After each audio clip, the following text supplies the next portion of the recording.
que hay aquí en Madrid, en Cataluña, en varios lugares. Es decir, al final, después de muchos años, se llegó a la solución práctica de que pagando un abono transporte, una cantidad fija al mes, en función de las distancias habituales que recorres, puedes subir cuantas veces quieras, puedes tomar cuantas veces quieras un autobús, un tren, etcétera, etcétera.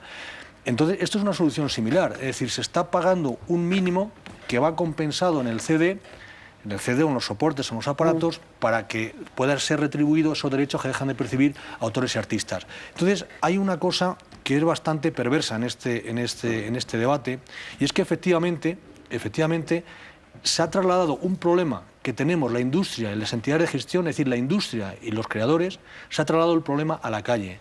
El consumidor, si partimos de esa filosofía que plantea la industria, es el que paga todo, lógicamente. Finalmente es lo que paga todo. Pero aquí no está en debate el que el canon lo tenga que pagar el ciudadano. El ciudadano no paga el canon directamente. Se lo repercute la industria, por tanto, el debate es el margen de beneficios que pueda tener la industria, no lo que tenga que pagar el ciudadano. Creo que eso conviene aclararlo porque si no, claro, estamos creando una alarma social que el ciudadano tiene que pagar por tener un móvil, por tener... No, señor. Es decir, en el precio va implícito y eso claro, repercutirá en el precio de estos productos, como todo, el que tengas que pagar. Sube la gasolina, suben todos los productos. Bien, vamos a avanzar un poco en el debate. Hasta ahora pagamos canon por CDs, por DVD, fotocopiadora. ¿De qué productos estamos hablando? Ahora mismo industria, el Ministerio de Industria, el Ministerio de Cultura, puesto que ustedes no se han puesto de acuerdo, como marcaba la ley, tienen que decidir qué productos y qué cuantía. ¿Podemos saber ya qué productos son? A mí me gustaría pasar un poco del debate, donde estábamos un poco más allá, porque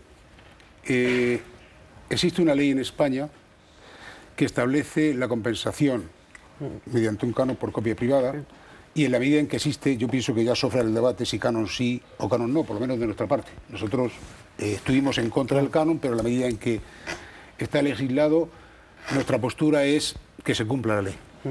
Y en ese planteamiento de que se cumpla la ley hay dos posturas alejadas. Nosotros planteamos, porque así lo dice la ley, que el canon debe establecerse pues, en función de que los productos se usen o no para hacer copias privadas. Pongo un ejemplo. Los teléfonos móviles, no todos pueden hacer copias. Los que pueden hacer, porque tienen MP3, la pregunta es, ¿cuántos de ellos se utilizan para hacer copias? Que sean privadas, porque es importante también aclarar lo siguiente. Una copia privada es cuando uno compra un original y hace una copia para uso propio. Si la vende, ya es piratería. Es un delito. Y si la copia la hace de una descarga de Internet o de un disco pirata o de un disco prestado o de otras cosas que no son propiedad propia, es un delito. Por tanto, la copia privada, y la ley en ese sentido yo creo que está bien hecha, está perfectamente definida y es una cosa muy concreta que en realidad se hace muy poco. Y por tanto, si es así, nosotros lo que nos planteamos es que los productos que deban estar afectos al canon sean los que realmente tienen un uso, que hacen copia privada, no otro tipo de copias. Y luego que el importe que se repercuta sea una proporción, como dice la ley, del precio, no una cantidad fija, y sea algo razonable. Yo creo que si el canon se aplica según dice la ley, siguiendo literalmente su dictado, pues tendríamos un canon que a nosotros nos parece que es ahistórico, que desaparecerá dentro de poco, que no tiene mucho sentido, pero que podría ser llevadero. El problema no es eso. El problema es que se pretende plantear un canon que es una ensoñación que va más allá de la ley y que plantea clarísimamente una recaudación por parte de la sociedad de gestión que es mucho más allá que el daño causado por copia privada, si es que eso se puede considerar un daño. El problema que tenemos aquí, que el canon que se quiere aplicar, pretende compensar la piratería. Y en eso estamos en desacuerdo, porque todos estamos de acuerdo en que son cosas distintas.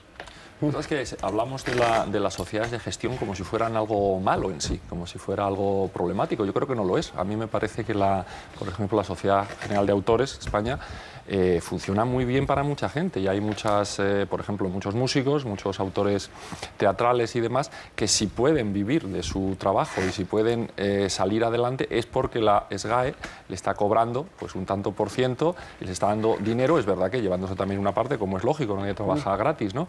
Por eso se llaman sociedades de gestión, ¿no?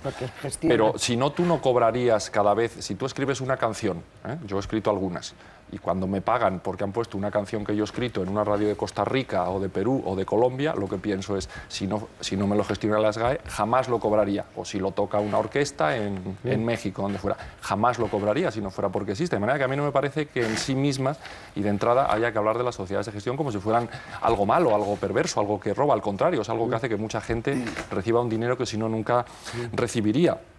Y yo creo que además a la justicia se la representa con una venda en los ojos, pero no porque tenga que ser ciega, sino porque tiene que ser ecuánime.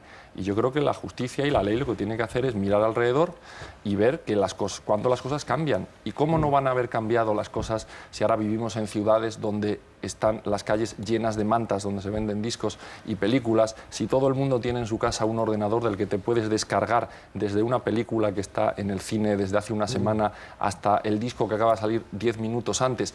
Y para eso, en la gran mayoría de los casos, y no seamos ilusos, es para lo que se compran y se comercializan CDs grabadores, grabadoras, tostadoras, fotocopiadoras, etcétera, etcétera, etcétera. Entonces es cuestión de mirar alrededor, ver lo que ha cambiado y ver que si todo ese cambio perjudica obviamente a un colectivo, es el de los creadores, pues habrá que defenderlos y hacer leyes que los defiendan de un problema que de hecho no existía hace un poquito de tiempo, ¿no? Bien, tú hablas de las sociedades de gestión y quiero que escuchen ahora la opinión de Javier de la Cueva, uno de los abogados que ha aglutinado el movimiento Todos contra el Canon, del que hablábamos hace unos minutos. Vamos a escuchar sus argumentos. Tenemos que tener una cosa en cuenta, el derecho funciona en tres planos, el de la justicia, el de la validez y el de la eficacia. Y estas normas que están saliendo son absolutamente ineficaces, porque no se puede parar el mar, no se puede poner puertas al campo, no hay solución. Y cuanto antes estos señores se den cuenta que su negocio, que su modelo de negocio es obsoleto, mucho mejor. Ahora, como ya saben que su modelo de negocio es obsoleto, lo que se empeñan es imponer cánones que son indiscriminados, injustos y compensatorios que tenemos que pagar el resto de los ciudadanos para mantener el momio que tienen unos señores que resulta que quieren vivir sin dar un palo al agua. Señor Martín. Bueno, se preguntaba por qué no nos ponemos de acuerdo la industria y las entidades, que es donde está el problema, no los ciudadanos, insisto. Siempre ha sucedido algo, es decir, cuando se incorpora este derecho en el año 87, hasta el año 92 no se logra recaudar una sola peseta de las de entonces. La industria jugó a lo mismo que está haciendo ahora, a dilatar, a ver cómo hacer, conseguir una rebaja, etcétera, etcétera. Pero es que da la casualidad que a mí me sorprende que digan que ahora no niegan la existencia del canon porque está en la ley. Claro, hasta ahí podíamos llegar. Es decir, tenemos que aplicar toda la ley. Pero la cuestión económica es la siguiente. Nosotros, cuando se pasa del canon analógico, que costó 5 años implantarlo, se implanta y de inmediato vienen las nuevas tecnologías, las tecnologías digitales, las entidades de gestión comenzamos a demandar para reclamar que esas obras se podían grabar ya en nuevos soportes. Todos los juzgados nos iban dando la razón y entonces nos sentamos con la industria. Esto fue en el año 2003. Llegamos a un acuerdo. Es decir, existe un acuerdo entre la industria y las entidades de gestión con unas tarifas digitales ya aceptadas y nosotros lo que queremos ahora es que se respeten esas tarifas y que sigamos adelante. Es decir, porque yo creo que una cosa es cómo establecer la remuneración, que ya hemos dado con un sistema aceptado por ambas partes. Las cifras que se manejan a veces pues son un poco alarmantes y no son las que son. Es decir, la cifra que se recaudó en el año 85 por del conjunto de todas las entidades de gestión de España fueron 85 millones de euros. En el 2005. En 2005. Ese es el gran problema económico que tiene este país, 85 millones de euros, que es lo que